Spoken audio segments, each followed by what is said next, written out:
আসসালামু আলাইকুম রহমতুল্লাহ।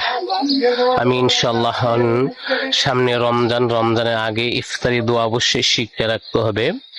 দোয়াটি হলো গিয়া আমরা সবাই শিখবো, নামাজ পড়বো 5 ওয়াক্ত ইনশাল্লাহ। ইফতারি আগে দোয়াটা করবো, আল্লাহুম্মা সুমতু লাকা ওয়া তাওয়াক্কালতু আলা রিজকিকা আফতারতু বিরহমাতিকা ইয়া আরহামার রাহিমিন। ইনশাআল্লাহ আমরা এই দোয়া অবশ্যই পড়ব ইফতারির আগে। ইফতারির আগে ইনশাআল্লাহ আমরা পড়ব, 5 ওয়াক্ত নামাজ পড়ব। আর ইনশাআল্লাহ মানুষকে নামাজের দাওয়াত দিব।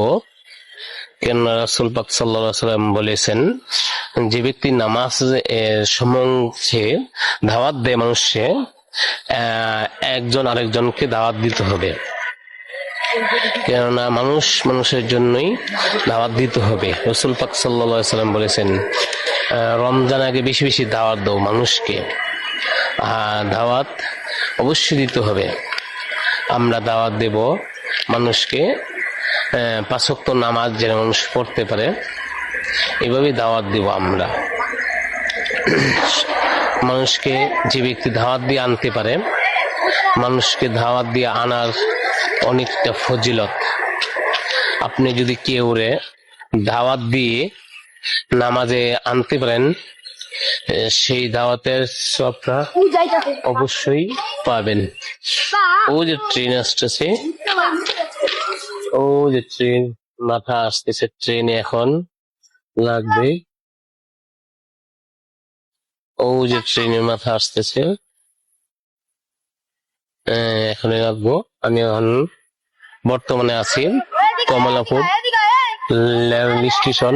এই যে ট্রেন আসতেছে, ট্রেনের মাত্রা এখন লাগবে।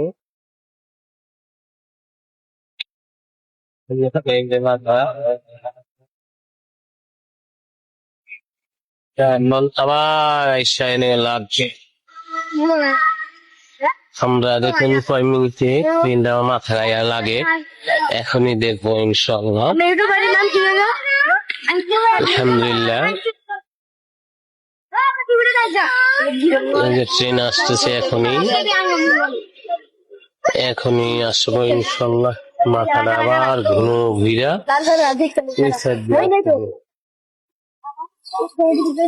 আলহামদুলিল্লাহ, এখনই আসবো। এইখানে ধরুন ট্রেনে এসে কমলাপুর রেল স্টেশন, এটা হচ্ছে কমলাপুর রেল স্টেশন।